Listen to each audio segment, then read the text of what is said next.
Hello everybody, my name is Emily. Today I am going to be talking about the menstrual cycle. I just kind of wanted to talk about cycle tracking. So I wanted to talk about it a little bit because I feel like when we're little, our moms tell us like about our periods, and you're gonna get your period and you're gonna bleed for a week, and we know that ovulation happens and then that's how you can get pregnant and then a period follows. But really there's not a lot of talk around the cycle itself and how it moves and flows and the way that it affects us as women, and it affects every single day of our lives, whether we think it does or not. There's so much to it. So yeah, like, subscribe, find my socials. Oh, also I wanted to touch base on my last video. So shout out to, I think her name is Laura P. She comments on a lot of my videos and I see all her comments and I love her because she's like #1 subscriber. She gets like gold star because she's always there letting me know what's going on with my videos. And so she commented and she was like, oh my gosh, there's no sound on a video I posted a few weeks ago. What had happened was I forgot to put the copyright,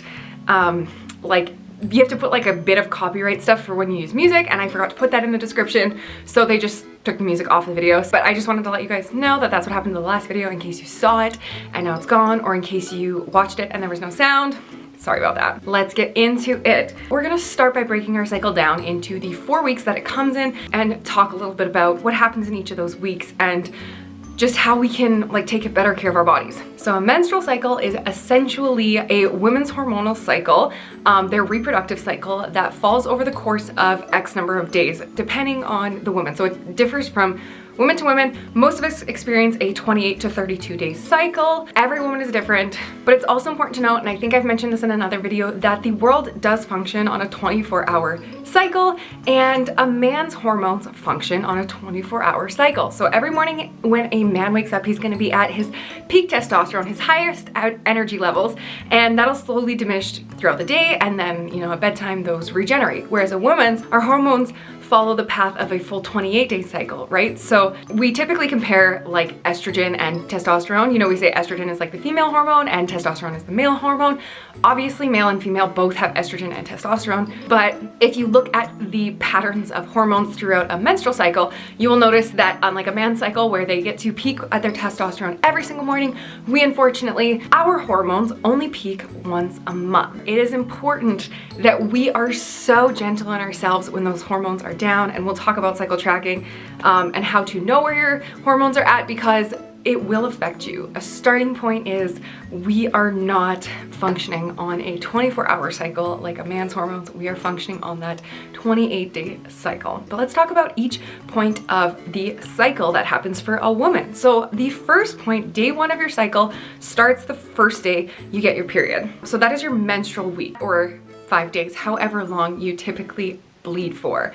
Now, this is the point when, you know, your hormones have basically come to their lowest point. You're gonna be like really tired, typically leading up to that day, and then day 1 hits and your hormones kind of start to go back into the cycle and they start to come back up in preparation to ovulate again. So menstruation, day 1. Menstruation is the shedding of your uterine lining when you do not get pregnant. So basically your progesterone in your luteal phase, which is the week before your menstruation, it rises and it gets your uterus all ready for a baby, and it's like, yeah, let's go, let's go, let's go.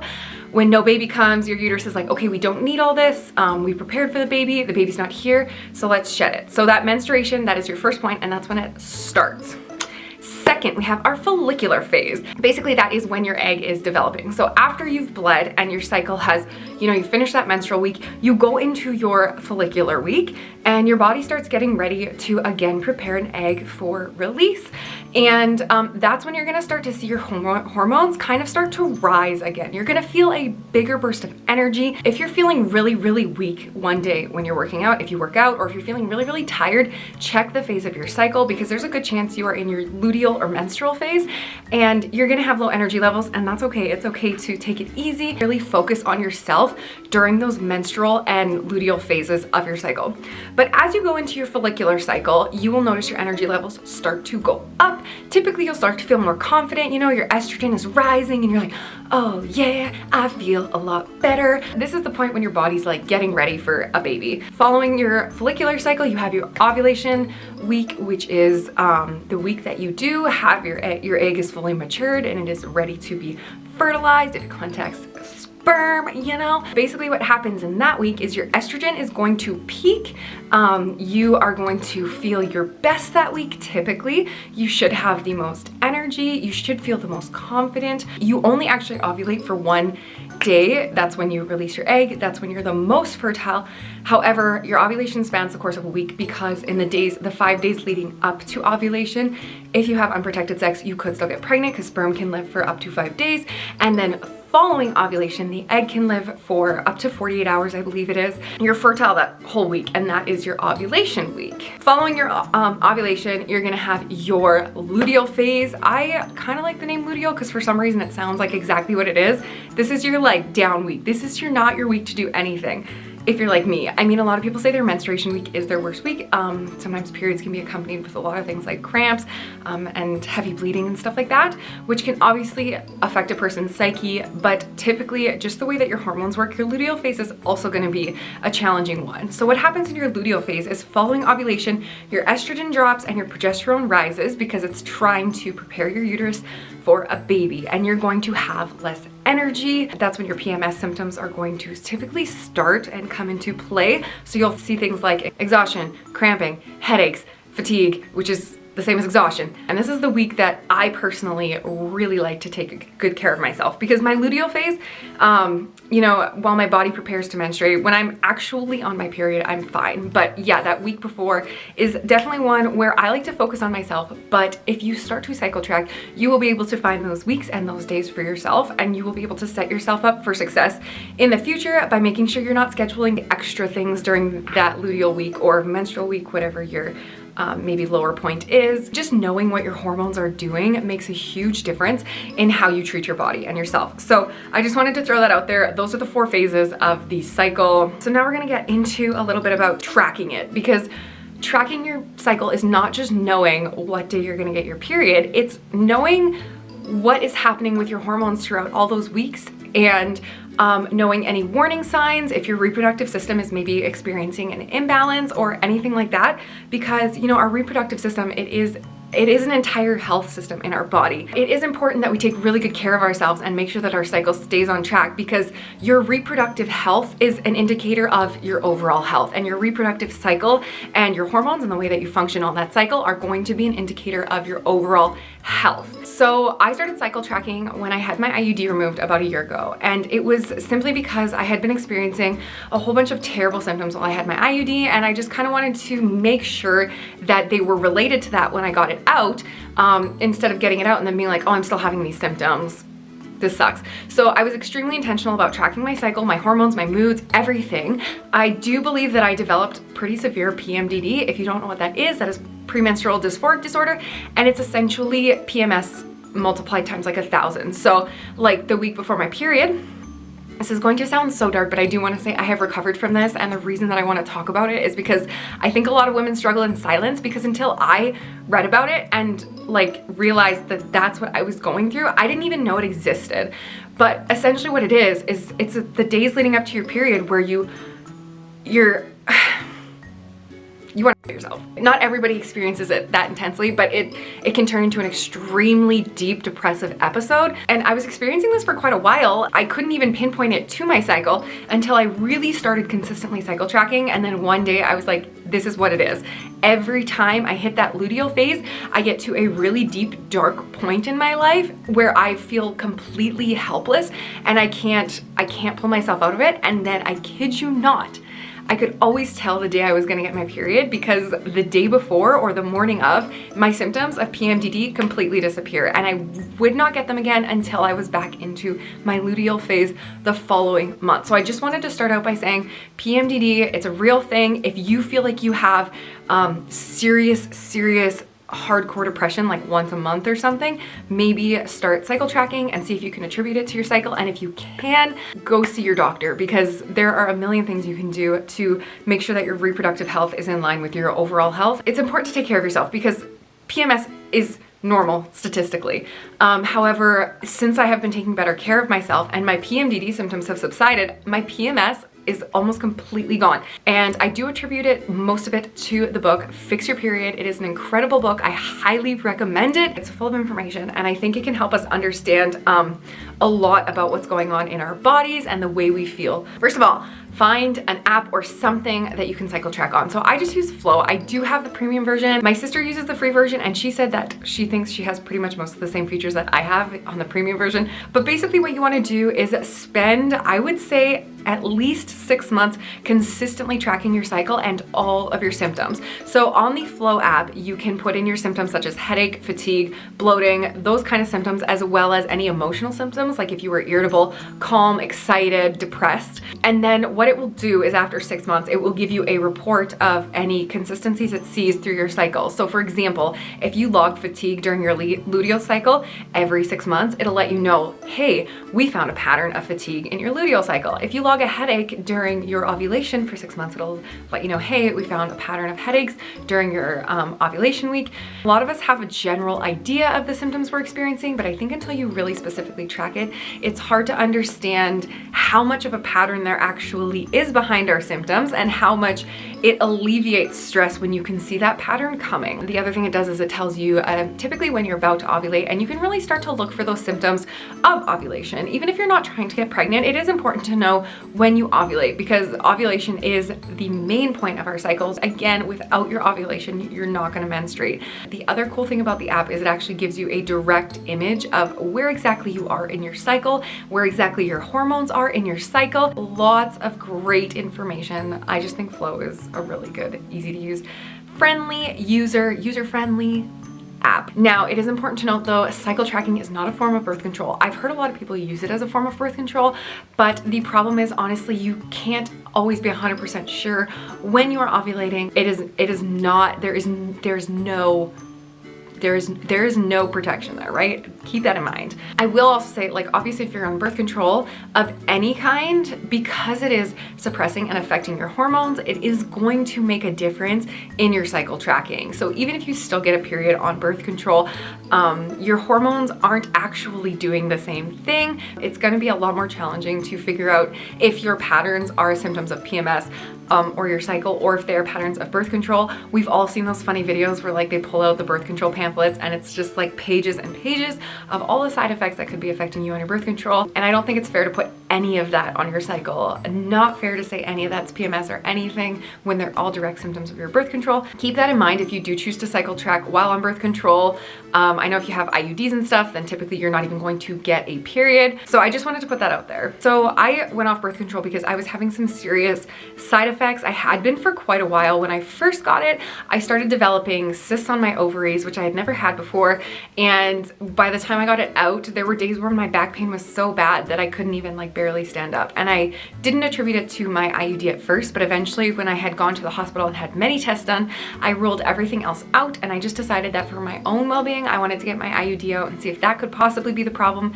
And I haven't had that problem since I got it removed. So I'm not 100% sure it was that, but I mean, correlation, causation. I think that the cons of being on birth control will forever outweigh the pros for me. Obviously, if you are not in a committed relationship, it is important to have some sort of birth control or contraceptives in place if you are not in a position to have babies, or you're not with somebody that maybe you want to have babies with. It is very important, obviously, to have contraceptives in place, but it's also important to keep in mind the way those contraceptives are going to affect your overall health. I am not advising anybody come off birth control. This is a personal decision. Talk to your physician. And I do think that as women, we are often prescribed birth control as a blanket fix-all for our problems. You know, when you're younger and your periods aren't regulating, it's like, we'll go on birth control. If you're older and you never got your period, the answer is to go on birth control. You know, there's always birth control. They use it as a kind of a fix-all. It's important to really heavily consider the negative side effects of birth control beyond just what we feel, right? Because what we're feeling is the symptoms of something happening in our body that is not right. So when we experience bad symptoms on birth control, that is our body telling us that something is wrong, something is imbalanced. And that goes for when you're not on birth control as well, and your cycle is either not regulated or you're experiencing like severe PMS or PMDD. That means that there is something in your cycle, in your hormones, in your life that is causing an imbalance, that is making you see these symptoms, and inside there is a bigger issue at hand. Like I said, statistically, PMS is normal, but it doesn't mean that we have to suffer through it, and it doesn't mean that we should just ignore it. You know, a headache here and there, some fatigue here and there, that is just our body going through the cycle.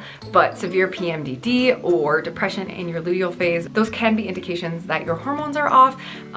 A lost ovulation is an indication that your hormones are off, anything like that. So it's important to pay attention, you guys. That stuff can be regulated through healthy diet, good sleep, less stress, exercise, those basic things that we've been told our entire life.